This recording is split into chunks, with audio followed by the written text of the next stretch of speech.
안녕하세요. 저는 50대 여성이에요. 돌이켜보면 제 인생은 그다지 평범하진 않았습니다. 출발선은 남들과 크게 다르지 않았고, 가는 길 역시 너무 앞서는 것도 그렇다고 뒤에 있는 것도 아닌 중간 어디쯤을 유지했지만 어느 순간부터는 아니었죠. 무던하고 느릴 것만 같았던 제 인생의 속도가 바뀌게 된 것은 바로 결혼을 하고 나서였습니다. 어머니가 오랜 암투병을 하다 돌아가신 뒤에 저는 결혼에 대한 생각이 전혀 없었고 누군가를 만나는 것 자체를 하지 않았어요. 주변에는 적어도 10년 이상 된 오래된 친구들만 있었고 새로운 사람은 곁에 두지도 않았죠. 그렇지만 은행원이었던 직업 특성상 만나고 싶지 않아도 만나야 하는 경우가 많았습니다. 은행원 하면 단순히 계산만 잘하면 그만이라고 생각하시는 분들이 많겠지만 은행원도 사실은 영업이 바탕이 돼야 하는 일이었어요. 저는 그리 헌신적인 성품은 아니었지만 일을 하는 동안 자연스럽게 자세를 낮췄죠. 타고난 성격이 그러지 않은 만큼 저 스스로를 억누르고 고객에게 최선을 다했습니다. 그래서인지 누구보다 까다로운 사람을 잘 다뤘죠. 그리고 그 까다로운 고객 중에서 저를 몹시 마음에 들어하는 사람들이 많았어요. 거기에는 한 아주머니도 포함이 돼 있었죠. 하루에 한 번씩 은행에 와서 저를 찾는 고객 중에 한 분이었거든요. 아가씨, 진짜 내가 이런 말 어디서 하는 사람 아니야. 진짜 괜찮은 사람 있어서 그래요. 딱 한 번만 속는다고 생각하고 만나볼 순 없을까? 그게 제가 결혼에 관심이 없어서 그래요. 정말 죄송합니다. 곤란하게 만든 거 알아요.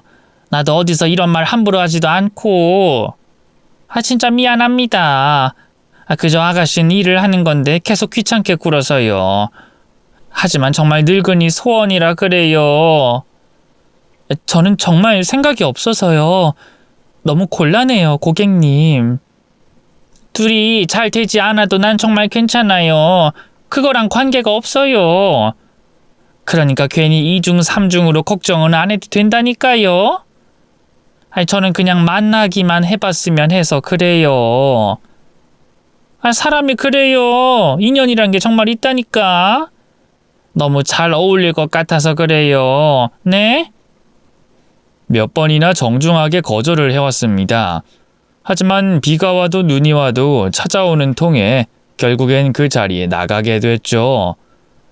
비록 까다로운 고객이긴 하지만 저를 예뻐해 주셨고 매번 거절하는 게 어느 순간부터는 더 힘들었기 때문이었습니다.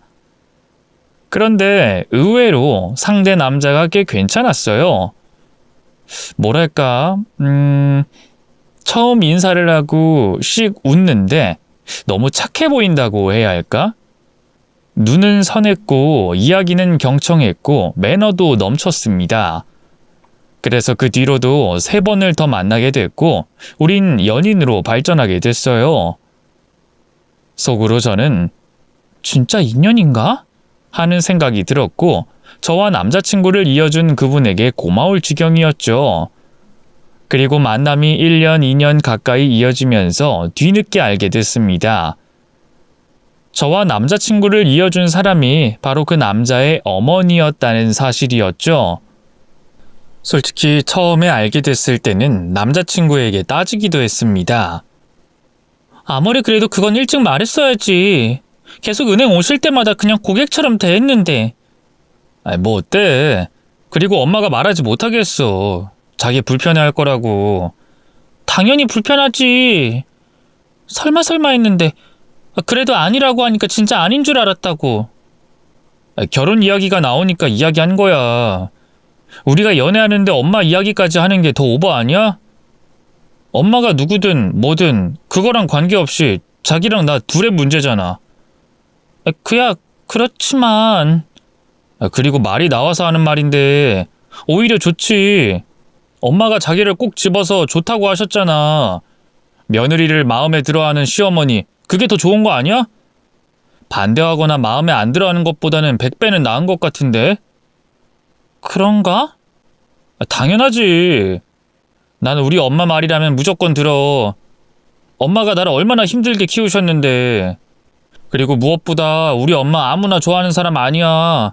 호불호가 얼마나 강한데. 그리고 한번 결정하신 건 바꾸지 않는 분이시고. 이것저것 따지지 않았다면 거짓말일 겁니다.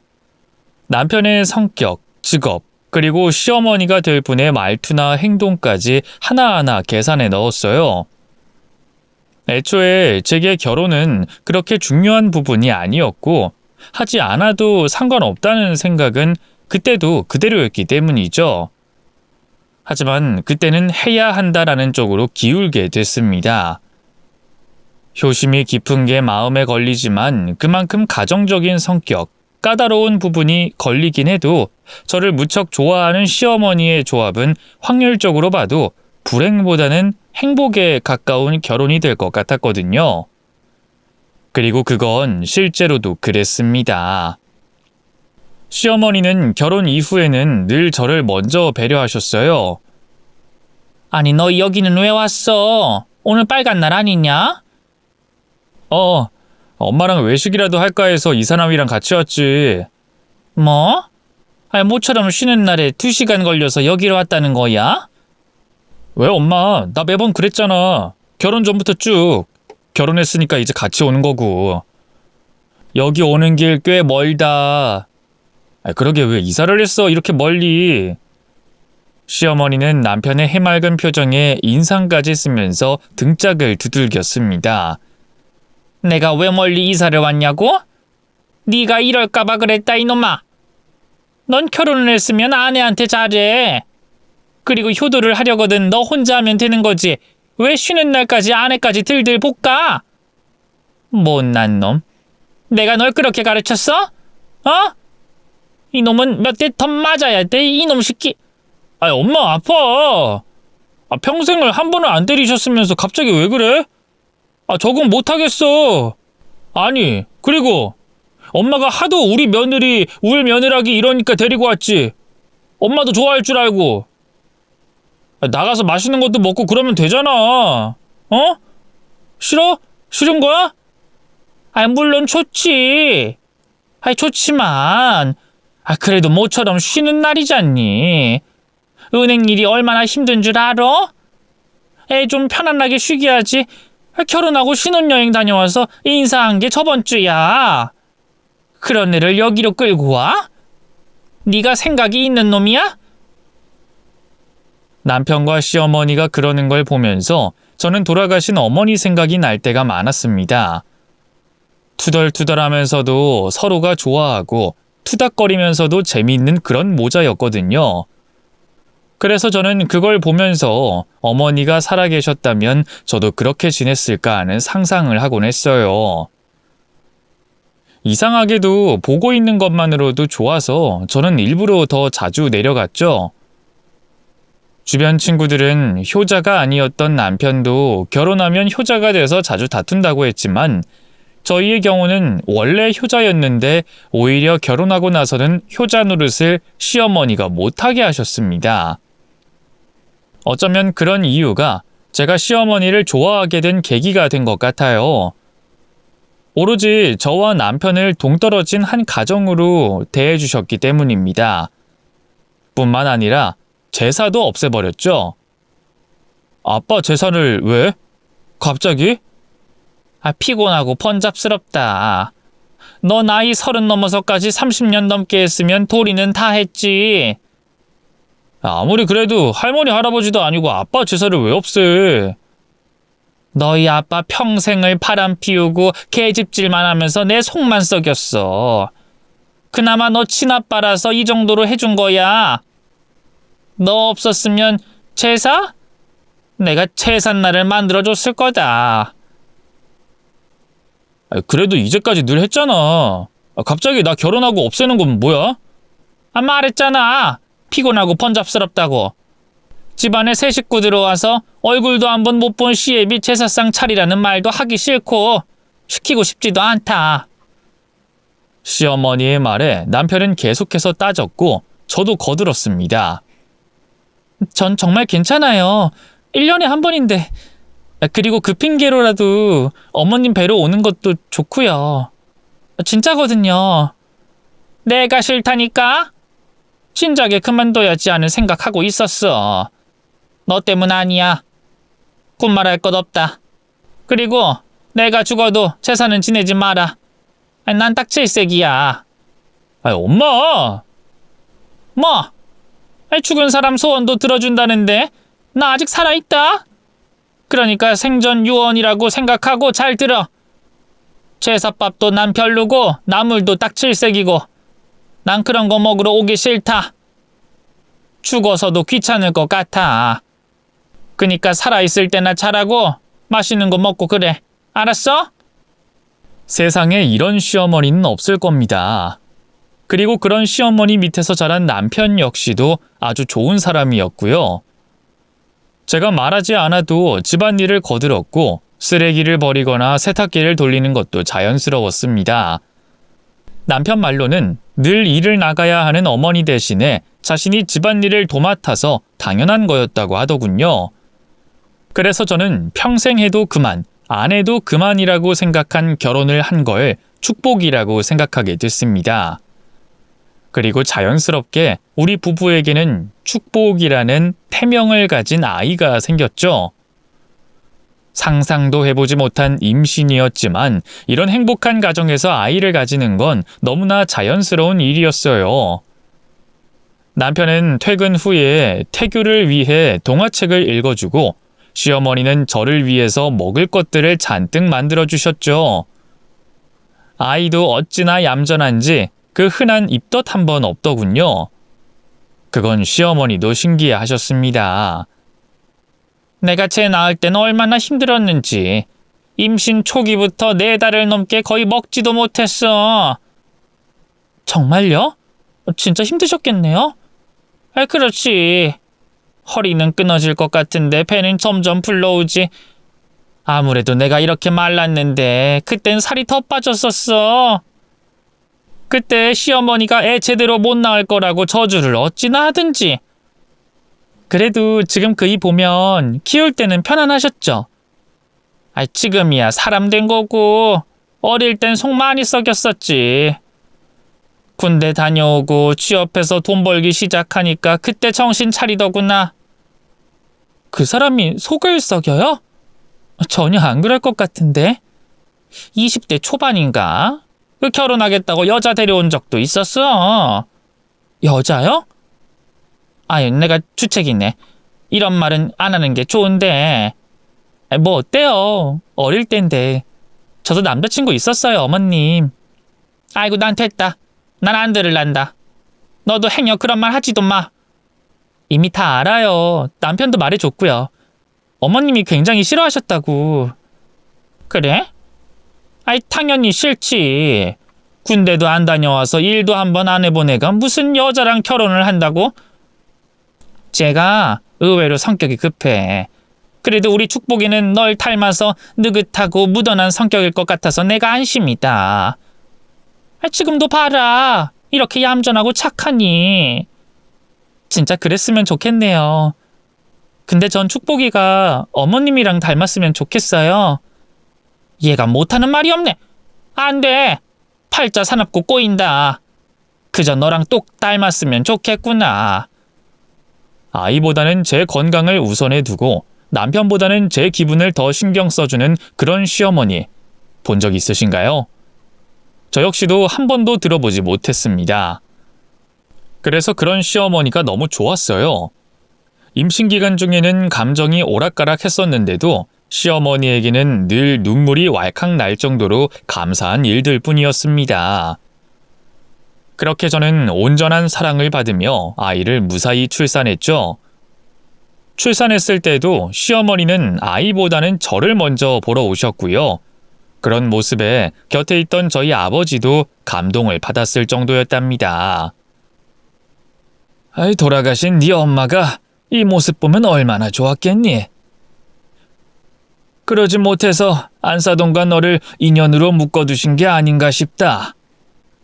아빠도 그렇게 생각해? 나도 아주 가끔 그런 생각이 들어.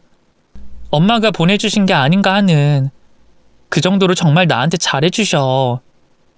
그래, 몇 번을 뵀었는데도 참 좋으신 분이구나. 다행이다. 진짜 다행이야.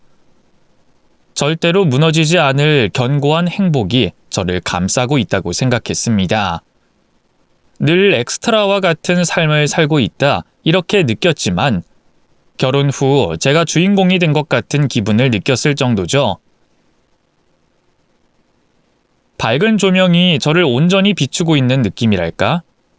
하지만 세상에 영원한 것은 없다는 걸 증명이라도 하듯 무심한 하늘은 제게 내린 축복을 빼앗아가 버렸죠. 하필이면 가장 소중한 걸 말입니다. 저를 향해 까르르 웃어주던 3살 아이가, 통통한 볼이 빨갛던 그 아이가, 온몸에서 따뜻한 우유 냄새가 나던 작은 제 아들이 죽고 말았거든요. 교통사고였다고 합니다. 제가 의식을 차렸을 때는 이미 아이는 싸늘한 주검이 되어 있었습니다. 저는 깨어나자마자 아이를 찾았고 급격하게 어두워진 남편과 시어머니 그리고 울고 있던 저희 아버지를 보고 알게 됐죠. 제 아이를 잃었다는 걸 말입니다. 새끼를 잃은 짐승이 포효하듯이 저는 입을 벌리고 울었죠. 심장이 뜯어지는 통증과 쉬지 않고 흐르는 눈물로도 씻을 수 없는 고통이었습니다. 모든 게 거짓말 같았고 다들 저를 속이고 있는 것 같았으며 악몽 속에서 깨지 못한 것 같은 그 기분. 어떨 때는 꿈을 꾸고 있다고 얼른 깨어나서 내 아이를 만나겠노라 제 뺨을 스스로 때리고 온 몸을 주먹으로 치기도 했죠. 하지만 그건 꿈이 아니었습니다. 아무리 기다려도 깨지 않았으니까요. 음주운전 차량이 역주행을 했고 운전하던 남편이 그걸 피하려다가 차가 전복됐다고 합니다. 저는 뒷좌석에 아이와 함께 있었고 아이는 카시트의 안전띠까지 한 상태였다는 걸 저 역시 기억하고 있죠. 문제는 사고가 난 것과 그 뒤가 전혀 생각이 나지 않는다는 거였습니다. 제가 뒤늦게 들은 건 사고가 나기 바로 직전에 아이를 온몸으로 감싸 보호했다는 거였죠. 하지만 저는 그 이야기에 더욱 절망했습니다. 아이를 지키지 못했다는 거니까요. 그리고 전 다시 원망할 상대를 찾았죠. 우습게도 음주운전을 한 가해자보다 가까운 남편을 더 원망했습니다. 왜 당신은 멀쩡해? 왜 당신은 살아있어? 왜? 나는 왜 살아있어? 여보, 그러다가 또 쓰러져. 흥분 가라앉혀. 당신 수술 크게 했다고, 어? 그냥 죽지. 다 같이 죽지. 왜 살아있어? 왜? 아이의 장례식을 치른 뒤에 고통스러웠던 건 바로 제가 살아있다는 거였어요. 아이를 먼저 보내고 꾸역꾸역 공기를 마시면서 숨을 쉬고 있다는 게 역겨웠고 아무것도 먹지 않다가 그대로 죽고 싶은데도 배가 고프다는 게 끔찍했죠. 제게 너무나 소중했던 아이를 잃어놓고 그냥 사라지는 게 너무 싫었습니다. 매일 울고 또 울다가 지쳐서 잠들었다가 일어나는 일상이 반복되는 게 지옥이었죠. 그리고 1달, 2달, 달을 넘기자 남편이 먼저 정신을 차렸습니다. 산 사람은 살아야 될 거 아니야. 이게 집이야? 당신도 언제까지 그럴 건데 정신 차려! 산 사람? 지금 당신 우리 애가 죽었다고 말하는 거야? 죽었다고! 그래서 뭐 뒤따라 따라가게? 어? 이대로 죽을 생각이야? 죽고 싶다고. 차라리 그때 같이 갔으면 좋았을 텐데. 죽어. 그럼 잘도 우리 아들이 좋아하겠다. 천국이 있다면 자살해서 거긴 갈 수 있겠어? 죽으면 뭘 해? 같이 있지도 못하는데. 그러니까 제발, 제발 좀 정신 좀 차려. 결국 남편의 손에 이끌려 정신건강의학과를 가게 됐어요. 꾸준히 상담도 받고 약도 복용하기 시작했죠. 그럼에도 차도가 없어 혹여 제가 극단적인 선택을 시도할까 시어머니까지 저희 집에 와서 지내게 됐습니다. 시어머니는 이겨라, 힘내라 이런 말을 하진 않았어요. 더 울어. 괜찮다. 억지로 기억하지 않으려고 할 필요도 없다. 사람마다 속도가 다르다. 조급할 것도 서두를 것도 없이 느려도 조금씩 하면 되는 거야. 넌 아직 잊을 준비가 안 된 거고 내 아들은 극복하려고 노력하는 거고. 알았지? 네. 근데 어머님, 저요. 저 왜 이렇게 계속 아파요? 아프지. 그럼 괜히 자식을 가슴에 묻는다고 하겠어? 심장을 찢어서 그 안에 담는 건데 당연히 아프지. 아프면 아프다고 말하고 슬프면 나한테 기대서 울어. 그래도 나 두고 먼저 가지 마라. 응? 너까지 이러면 난 어떻게 사니? 저는 시어머니의 말에 무너지듯 시어머니의 품에 안겨 울었습니다. 그 뒤에는 시어머니의 보살핌을 받으면서 조금씩, 아주 조금씩 나아지고 있었죠. 물론 완전히 괜찮아지진 않았어요. 그 전에는 구멍난 배 위에 올라 서서히 가라앉고 있던 느낌이었다면 시어머니가 온 뒤로는 차오르는 물을 퍼내 어떻게든 앞으로 가고 있는 것과 비슷했습니다. 그래서 결국에는 상의 끝에 은행 일을 그만두고 치료에 전념하게 됐죠. 그렇게 3년이란 시간을 견뎠습니다. 여전히 하루에도 12번도 아이 생각에 눈물이 찼지만 그래도 어느 순간만큼은 잠깐씩 잊고 일상을 생각할 수 있는 정도가 됐죠. 하지만 제가 너무 늦었는지 많은 것이 달라져 있었습니다. 남편은 일에만 매달린다고 가정에 소홀했고 시어머니는 어느 순간부터 제게 매정해졌죠. 아들은 아직도 안 들어온 거냐? 지금 시간이 11시인데. 요즘 들어서 특히나 더 그러네요. 이게 다 누구 탓이겠니? 너. 바로 너 말이다. 혼자서 돈 버는 게 얼마나 힘들었으면 애가 자꾸 밖으로 나돌아. 그니까 멀쩡한 일은 왜 괜히 그만둬서는. 그때는 어머님도 그게 좋겠다고 하셨잖아요.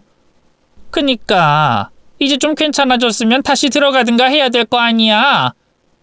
멀쩡한 직업에 경력까지 있는데 왜 아직도 집에서 그러고 있냐고. 가정주부 뭐 이런 거 할 생각은 아니지? 조만간 아르바이트라도 할까 해요. 제대로 된 직장 구해서 들어가. 헛소리 하지 말고. 내 말 명심해라. 어? 그 전에도 한두 번씩 말하긴 했었습니다. 여자도 직장을 가져야 한다. 홀로 설 수 있어야 한다는 말이었죠. 하지만 그렇게까지 화를 내신 적은 처음이었어요. 아마도 남편이 저 대신에 고생하는 게 보기 힘드셨을 테죠. 그래서 저도 그때부터는 정신을 바짝 차리려고 나름의 노력을 했습니다. 오로지 제가 정신적으로 힘들 때 위로해주고 보살펴줬던 남편과 시어머니를 위해서였죠. 그렇게 이력서를 내고 여기저기 면접을 보고 다니는데 갑작스러운 일이 터지고 말았어요. 바로 시어머니가 뇌졸중으로 쓰러지게 된 겁니다. 하필이면 제가 자리를 비운 사이에 화장실에서 쓰러지셨고 발견이 늦어 후유증이 심각하게 생기고 말았죠. 우리 엄마 어떡해? 어쩌면 좋아, 여보. 분명 괜찮아지실 거야. 수술도 잘 됐다고 하고 무엇보다 강한 분이시잖아. 걱정 마, 응? 나 무서워. 엄마 움직이는 것도 못하고 말씀도 못하시잖아. 이러다가 정말 잘못되기라도 하면. 절대 안 그래. 아니, 내가 그렇게 못 둬. 걱정하지 마. 내가 돌볼 거야. 당신 면접 본 곳에서 출근하라고 이야기 들었다고 했잖아. 지금 그게 중요해? 난 어머님이 더 먼저야. 어차피 어머님 아니었으면 난 죽은 목숨이었어. 여보, 고마워. 내가 더 열심히 돈 벌어볼게. 벌벌 사지까지 떨면서 울고 있는 남편을 달래주고 저는 결심을 했습니다. 무슨 수를 써서든 시어머니만큼은 지키겠다고요. 어린 시절 돌아가신 어머니, 교통사고로 죽은 내 아이. 저는 이미 너무 많은 사람을 잃었기에 두 번 다시 가족을 잃고 싶지가 않았습니다. 저는 제 모든 힘을 다해서 시어머니의 병간호에 매달렸어요. 오랜 시간 병원에 있다가 퇴원하고 통원 치료를 할 때도 마찬가지였습니다. 처음에 몸의 절반이 마비가 됐기에 제대로 움직이지 못했는데 꾸준히 재활치료를 하면서 양쪽 다리엔 힘이 돌아왔죠. 그리고 이전처럼 또렷하진 않아도 대화를 주고받는데 어려움이 없을 정도가 됐습니다. 이게 간단한 몇 줄의 설명이긴 해도 무려 10년이 걸린 일이었죠. 그 시간이 힘들었는지 묻는다면 고개를 끄덕이겠지만 다시 돌아간다고 해도 저는 똑같이 했을 겁니다. 그만큼 제게는 좋은 기억도 많았죠. 피부 관리도 좀 해. 너 그러다가 한 번에 늙는다. 예쁘게 하고 다녀. 그때는 시어머니의 발음이 굉장히 어눌했을 때라서 종이에 적어 제게 보여주셨어요. 전 그걸 읽고는 웃으면서 말했죠. 사실 어머님이 저를 예뻐해 주시긴 했지만 제가 엄청 예쁜 얼굴은 아니잖아요. 어차피 이렇게 태어난 거 저는 목표가 다르거든요. 목표? 그게 뭔데? 일단 젊어서 예쁜 건 늦었고 그래서 저는 최고로 예쁜 할머니가 될 생각이거든요. 나이가 들어서 백발인데 주름도 엄청 예쁘고 인자한데 예쁜 할머니. 그게 제 목표예요. 그때 시어머니가 맑게 웃으시는 걸 보고 저는 속으로 생각했습니다. 시어머니처럼 늙고 싶다고 말이죠. 그 뒤부터 예쁜 할머니가 되자면서 우린 한 달 동안 계속 팩을 붙이곤 했었습니다. 시어머니와 저는 그렇게 가장 힘들 때 서로의 곁을 지켜준 거였죠. 저는 그게 평생 갈 줄 알았습니다. 누구라도 저와 같은 경험을 했다면 그렇게 생각할 수밖에 없었을 테고요. 하지만 모처럼 저희 아버지의 칠순생신 겸 휴식으로 친정에서 조금 쉬고 왔을 때 상황은 180도 바뀌어 있었죠. 그 당시에 시어머니는 오른쪽 눈이 잘 감기지 않아서 한의원을 거의 매일 다니고 있었기에 아버지 생신이었어도 자리를 비우지 않으려고 했어요. 그런데 그런 저 대신 남편이 회사에 연차를 써서 저를 보내주겠다고 했죠. 아빠도 괜찮다고 했고 나중에 저녁에 들려도 되거든. 아무리 그래도 칠순이야. 자식이 어쩌면 그래. 아무리 우리 엄마 때문이라고 해도. 그리고 당신 거의 쉬지도 않고 움직였잖아. 사람이 중간중간 쉬고 그래야지. 어머님 잘 때 나도 눈도 붙이고 그래. 그리고 병원 약도 있고 한약도 데워서 먹여야 하고 당신은 그런 거 하나도 모르잖아. 이제 거동도 무리하지 않는 선에서는 괜찮으시고 말씀하시는 것도 이전처럼 어눌한 거 아니잖아. 엄마가 시키는 것만 하면 되는 거지. 늘 해왔던 건데 엄마가 그 정도를 못 하실까? 그래도는 무슨... 가서 장인어른 생신 잘 챙겨드려. 난 전화로 안부 넣을게. 그리고 이건 용돈이랑 선물이야. 나 대신 축하한다고 전해드리고. 언제 이런 건 준비했어? 나도 사위야. 그니까 거기서 푹 쉬어. 엄마는 일주일 정도는 푹 쉬었으면 하시던데. 그 정도는 됐어. 얼른 다녀와. 우리 걱정하지 말고. 알았지? 그 마음이 너무 고마워 양손 가득 장까지 봐서 돌아갔습니다. 헌데 저를 가장 먼저 마주한 건 남편도 시어머니도 아닌 낯선 여자였어요. 진한 화장에 까만색 긴 머리, 아슬아슬할 정도로 짧은 치마를 입고 있었고 저를 보며 놀란 듯이 남편 뒤에 숨는 여자를 보고 기분이 이상했습니다. 어정쩡한 자세로 나온 시어머니도 저를 보더니 표정이 굳더군요. 어머님, 저 왔어요. 근데 누구... 이 사람은 그러니까 새로운 간병인인데 당신이 이렇게 빨리 올 줄은 몰랐는데 일주일 정도는 있을 줄 알았거든. 갑자기 간병인? 왜 간병인이 필요해? 그게 그러니까 아무래도 당신이 혼자서 돌보는 건 무리고 또 그게 남편이 말을 더듬으며 설명하자 시어머니가 나섰습니다. 며느라, 내일부터 넌 내 간병 안 해도 된다. 이 아이가 해줄 거야. 손도 야무지고 심성도 참 바르고 그리고 머리도 좋아서 금방 익힐 거야. 그게 무슨 말인지 전 모르겠어요. 이 사람이 누군데요, 어머님? 여보. 남편의 어두운 안색과 시어머니의 한숨, 그리고 여자가 제 눈치를 보는 게 너무 이상했죠. 누군데요, 여보? 누구야? 누군데 말을 안 해? 이 사람은... 그러니까 이 사람 뭐? 똑바로 말해. 이 사람... 내가 사랑하는 사람이야. 예전에 말한 적 있잖아. 내 첫사랑. 이 사람이 바로 그 사람이야. 우리 엄마가 반대해서 헤어졌던. 근데? 그래서? 지금 무슨 말을 하는 건데? 그런 여자가 왜 간병을 하냐고 묻잖아. 이 사람이랑 결혼할 거야. 그러고 싶어. 여보. 당신한테 정말 미안해. 근데 이렇게 됐어. 나도 최대한 가정을 지키려고 했었어. 이렇게 됐다고? 마치 사고처럼 말을 하네? 바람 피운 게 왜 사고야? 우연히 바람 피우는 사람도 있니? 솔직히 우리 꼴을 봐. 아이 잃고 나서 내 생활을 보라고. 나도 지쳤어. 그리고 나도 행복해지고 싶어서 그래. 우리 결혼에 사랑 그런 것보단 정이었잖아. 잘 맞고 나름 나쁘지 않았다는 그 정도? 그걸로 겨우 이어가던 결혼이었어. 나 이 사람이랑 다시 만난 거 한두 해가 아니야. 그런데도 당신은 눈치 못 채더라.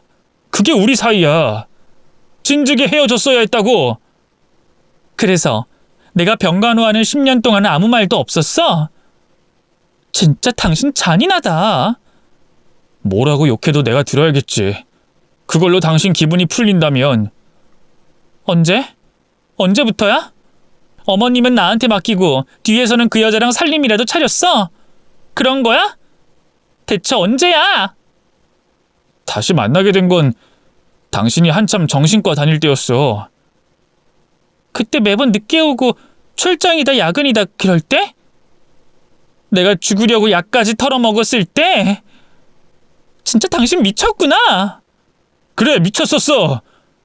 집에 오면 아픈 엄마랑 전전긍긍하는 당신이랑 나도 숨 쉴 구멍이 필요했어.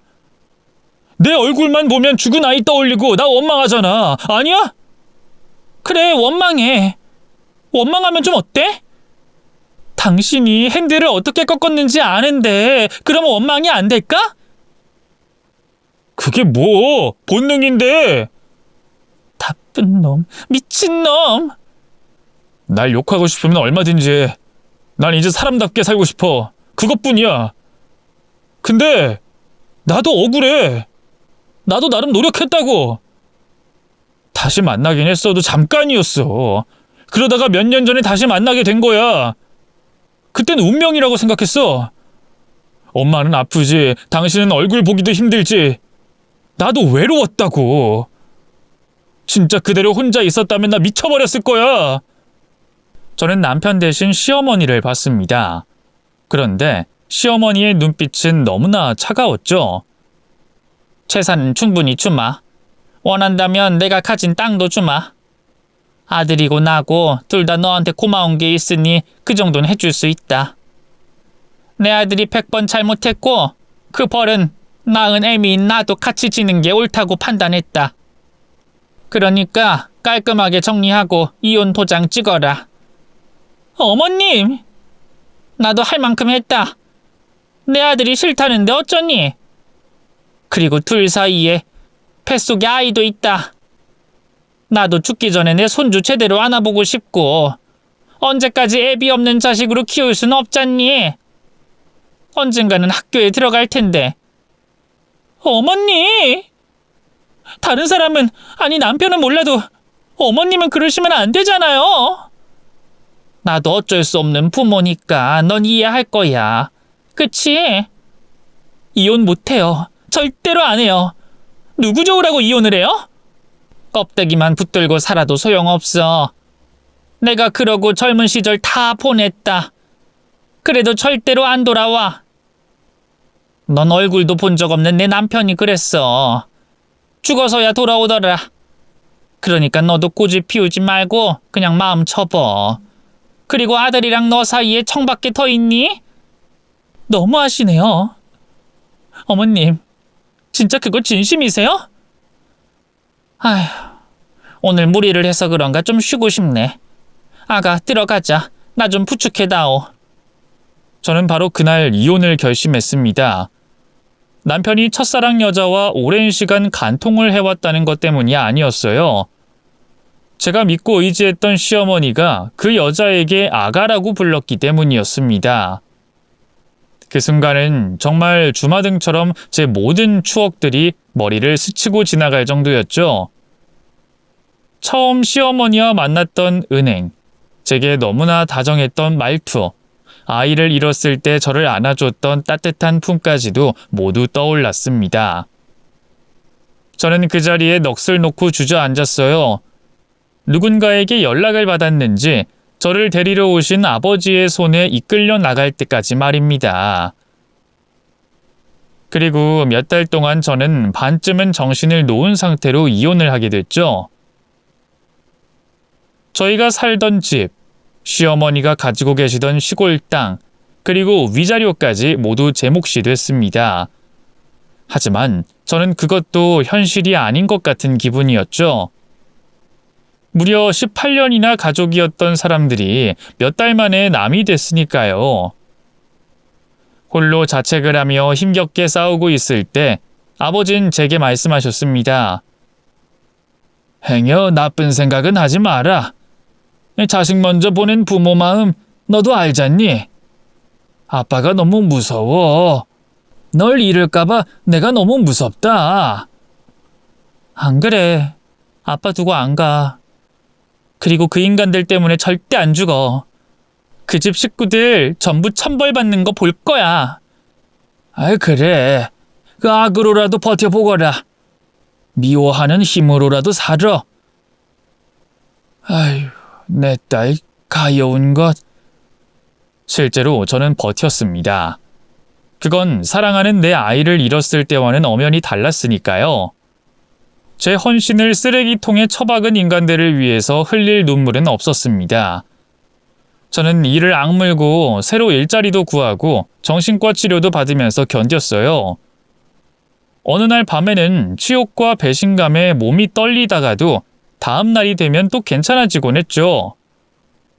그렇게 조금씩 기억에서 그들을 도려내면서 살았습니다. 아버지와 여기저기 여행도 다니고 맛있는 것도 많이 먹으면서 추억도 쌓았고요. 그런데 이상하게도 살 부비고 산 남편은 잊어지는데 시어머니는 쉽지 않았습니다. 한참 회사를 다닐 때도 언뜻 닮은 사람이 보이면 가슴이 철렁 내려앉았고 꿈에도 자주 나타났죠. 대부분 꿈속에서 저는 시어머니를 멀리서 보고 있었습니다. 가까이 가지도 못하고 몸을 최대한 숨기고 몰래 말이죠. 무의식 중에 저도 모르게 그리움이 표출됐다고 인정할 수밖에 없었습니다. 그러던 어느 날 아버지가 저를 새벽에 깨우시더군요. 어여 일어나! 아유 얼른! 아 아빠 이 새벽에 왜? 지금 몇 시야? 새벽 3시네? 아유 얼른 가야 해. 옷 챙겨 입어 빨리. 어디? 대체 어딜 가는지 말을 해줘야 알지. 아이 따라오면 알아. 얼른 서둘러. 하얗게 질린 아버지의 표정에 저는 영문도 모르고 옷을 입고는 어디론가 가게 됐습니다. 그리고 도착한 곳은 병원이었고 제가 마주한 건 산소호흡기를 쓰고 있는 시어머니였죠. 그곳에는 효자인 남편도 시어머니가 아가라고 불렀던 그 여자도 보이지 않았습니다. 주춤하고 있는 저를 그 안으로 밀어넣은 건 다름 아닌 제 아버지였어요. 어머님. 양쪽 눈 가득 진물 같은 눈곱이 낀 시어머니의 상태는 몹시 위태로워 보였습니다. 씩씩거리는 호흡조차도 끊어질 것처럼 이어졌고요. 저는 다시 시어머니를 불렀고 이내 한쪽 눈이 파르르 떠지는가 싶다가 흉부가 위아래로 심하게 오갔습니다. 순간 저는 시어머니의 손을 잡았죠. 어머님, 저예요, 저. 차마 며느리라고 할 수 없어서 입만 뻥긋거렸습니다. 그때 저는 분명 봤죠. 시어머니의 눈이 웃는 것처럼 반달 모양으로 휘어진 걸 말입니다. 그리고 그 눈에서는 눈물이 흘러나왔죠. 그걸 보는데 가슴이 먹먹해서 저도 모르게 울음을 터뜨리고 말았습니다. 한참을 정신을 놓고 울고 있는데 아버지가 저를 떨어뜨려 놨고 뒤이어 간호사와 의사가 들어오더군요. 그런데 의식을 확인하고 몇 가지를 더 확인한 후에 사망 시각을 이야기하는 겁니다. 뭐 하는 짓이에요? 뭐라도 해요, 선생님! 하지만 의사 선생님은 어머님이 꽤 오래전에 사전 연명 의료 의향서를 통해 심폐소생술에 대한 연명 치료를 거부했다고 하더군요. 저는 안 된다고 소리를 쳤지만 아버진 죽음을 결정하는 건 당사자가 해야 하는 부분이라고 하며 저를 말리셨습니다. 그리고는 울고 있는 제게 그간 비밀로 해왔던 이야기를 해주셨죠. 바로 시어머니가 저를 쫓아낸 진짜 이유였습니다. 내 생일 전에 사돈한테 연락이 왔어. 자기 아들이 죽을 죄를 지었다고. 그게 무슨 말이야? 아빠 시어머니랑 연락을 했다는 거야? 아이 그래. 자기 아들이 바람 피웠다는 걸 알게 된 모양이더라고. 다 자기 탓이라고 나를 잡고 오시면서 네가 받을 충격이 어떨지 모르겠다면서 두려워하셨지. 그리곤 정신적으로 힘들어서 나쁜 생각하지 못하게 곁에 있어달라고 부탁하시더구나. 그래서 아빠가 그날 날 데리러 온 거야? 아이 그래. 자기가 짐이 된다고 아픈 자기가 일단 떨어지는 게 좋다는 말도 하셨다. 더 이상 자기 힘으로 아들도 막을 수가 없으니 너 고생 그만 시키고 아들이 좋다는 그 여자한테 남은 고생시키면 되지 않겠냐고. 그럼 나 편하라고 그러셨다고? 그런 분이셨잖니. 사도는 참 좋은 분이셨잖니. 왜 말 안 했어? 왜? 왜 아빠가 날 속여? 그냥 말하면 너 고생시키라고? 나도 내 딸 더는 거기 있는 거 싫었다. 이기적이라고 해도 어쩔 수가 없어. 네가 사돈을 얼마나 따르는지 알고 나 같아도 그럴 것 같아서 차마 말을 못했다. 그냥 나중에 때가 되면 네가 좀 괜찮아지면 그때 말하려고 했는데. 3년이야, 3년!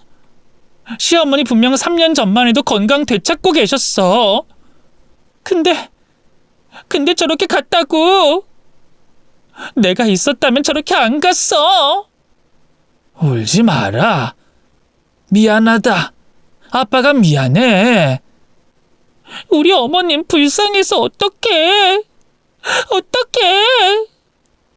제가 이해할 수 없었던 모든 게 풀리더군요. 저는 알지도 못했던 남편의 불륜을 왜 갑자기 털어놨는지, 소송이고 뭐고 걸 생각도 없었는데 왜 많은 재산과 위자료를 넘겨줬는지 말이죠. 거기에 제가 정신과를 다니면서 마음을 추스르고 있을 때 남편의 외도가 중간에 멈춘 것 역시 남편의 의지가 아닌 시어머니의 설득 때문이었다는 것도 알게 됐어요. 하지만 결국엔 남편이 그 여자를 선택했고 시어머니가 일부러 제게 재산의 대부분을 넘긴 거였던 겁니다. 어머니 말이라면 뭐든 하는 남편은 죄책감을 덜기 위해서 억지로 수긍했던 거였고요. 그리고 나중에 알게 된 건 남편의 첫사랑인 여자는 임신도 거짓이었고 애초에 돈을 노리고 접근한 거였죠. 그래서 남편은 제게 주고 남은 얼마 되지 않는 재산마저 빼앗기고 빚더미에 앉게 됐다고 했습니다. 시어머니는 그 길로 요양병원에 들어가게 된 거였고요. 혼자 그곳에서 외롭고 쓸쓸했을 걸 떠올리면 마음이 너무나 아팠습니다. 계속 꺽꺽 울고 있는 제게 아버진 시어머니의 메모장을 주셨죠. 요양원에 아주 가끔씩 아버지가 오셔서 서로 이야기를 하셨던 것들이었습니다. 거기에는 저에 관한 이야기가 많았는데 그 중에 몇 개만 적자면 다음 생에는 내 딸로 태어나면 좋겠습니다. 가능할까요? 딱 한 번만 허락해 주시면 제가 잘 키워보겠습니다. 첫눈에 반했지 뭡니까? 보름달처럼 환하게 빛이 나는 얼굴이 아직도 생생합니다. 웃는 걸 보고 있으면 거기가 봄같이 따뜻했죠. 많이 아프지 않았으면 좋겠습니다. 저를 미워하는 마음으로라도 오래 살았으면 좋겠어요. 더 많이 사랑해 줄 걸 후회가 됩니다. 제가 억지를 부리지 않았다면 좋은 남자 만나 더 행복했을까요? 저는 그게 무섭습니다. 죽기 전에 우리 며느리를 볼 수 있다면 참 좋겠어요. 그건 욕심이겠죠? 제가 죽으면 저 대신 사랑한다는 말 좀 많이 해주세요. 저는 많이 못했거든요. 시어머니가 며느리한테 그런 말을 누가 한답니까? 혹시나 며느리가 질색하고 싫어할까봐 그 말을 아낀 게 참 후회가 됩니다. 우리 며느리가 행복했으면 좋겠어요. 평생이요. 예쁜 할머니가 되면 좋겠어요. 그런 게 있어요. 우리 둘의 약속이라 비밀입니다. 시어머니의 장례를 치르면서 그 글귀를 읽고 또 읽었죠. 뒤늦게 달려온 남편의 멱살을 잡고 주먹으로 얼굴도 때려줬습니다.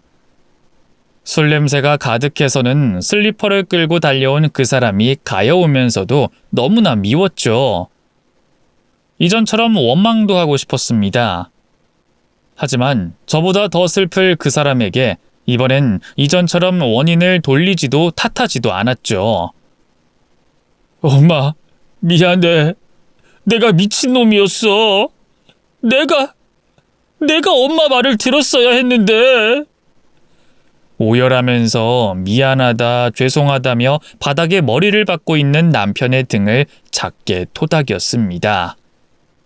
어머님, 그래도 내가 가는 길에 손 잡아드렸어.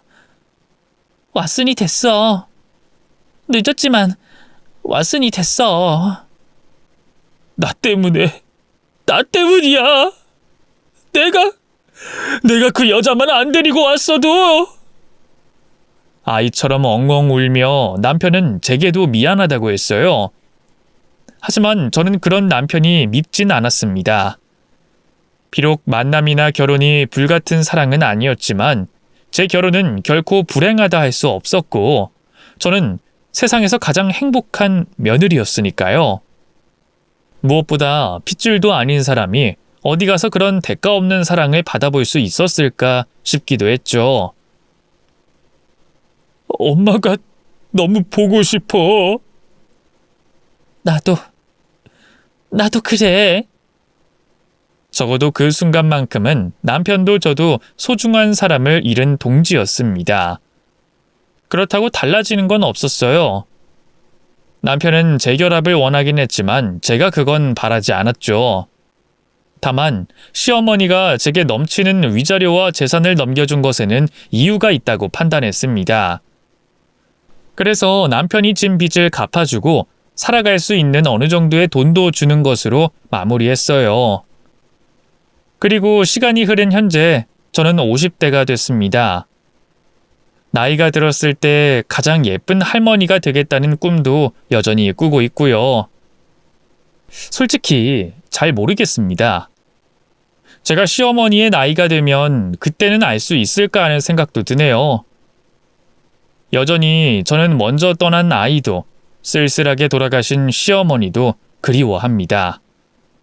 어떤 날에는 한 번도 떠올리지 않았다가 또 어떤 날에는 소리내어 울기도 하면서 제 속도에 맞춰서 서서히 잊어가고 있죠.